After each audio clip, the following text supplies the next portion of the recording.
నిజమా కాదా అనేది పక్కన పెడితే స్టార్ హీరోలు ప్రభాస్ సూర్య కాంబినేషన్లో ఓ భారీ మల్టీ స్టారర్ అనే న్యూస్ మాత్రం క్రేజీగా ఉందనే చెప్పాలి. అది కూడా సంచలన దర్శకుడితో అనే టాక్ బాలీవుడ్ను షేక్ చేస్తుంది. ఇటీవల ధురంధర్ సినిమాతో బిగ్గెస్ట్ బ్లాక్ బస్టర్ అందుకున్నాడు దర్శకుడు ఆదిత్య ధర్.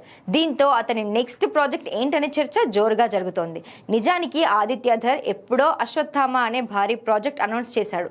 కానీ బడ్జెట్తో పాటు ఇతర కారణాల వల్ల ఈ ప్రాజెక్ట్ ఆగిపోయింది.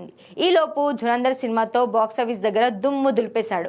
మళ్ళీ ఇప్పుడు ఆయన ఫోకస్ అంతా అశ్వత్థామ పైనే ఉన్నట్టుగా వార్తలున్నాయి. కానీ లేటెస్ట్ గా ప్రభాస్ సూర్య కాంబినేషన్ లో ఓ క్రేజీ మల్టీ స్టారర్ ను తెరకెక్కించాలనే ఆలోచనలో ఉన్నట్టుగా బీ టౌన్ లో వార్తలు వైరల్ అవుతున్నాయి.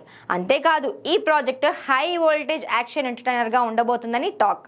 అన్ని అనుకున్నట్టు జరిగితే ఈ కాంబినేషన్ వర్కౌట్ అయినా ఆశ్చర్యపోనక్కర్లేదని అంటున్నారు. ఇప్పటికే సెట్స్ పై ఉన్న ఫౌజీ, స్పిరిట్, కల్కి 2కి డేట్స్ అడ్జస్ట్ అవ్వడం లేదు. అలాంటప్పుడు అసలు ఆదిత్య ధర్తో సినిమా అనేది ప్రస్తుతం కేవలం ప్రచారం మాత్రమే. అయినప్పటికీ ఈ వార్తలు సోషల్ మీడియా, సినీ వర్గాల్లో ఆసక్తిని పెంచుతున్నాయి. ఒకవేళ ప్రభాస్ సూర్య కాంబినేషన్ సెట్ అయితే మాత్రం బాక్సాఫీస్ దగ్గర ఊహించని విధ్వంసం చూస్తామని చెప్పడంలో ఎలాంటి డౌట్స్ అక్కర్లేదు.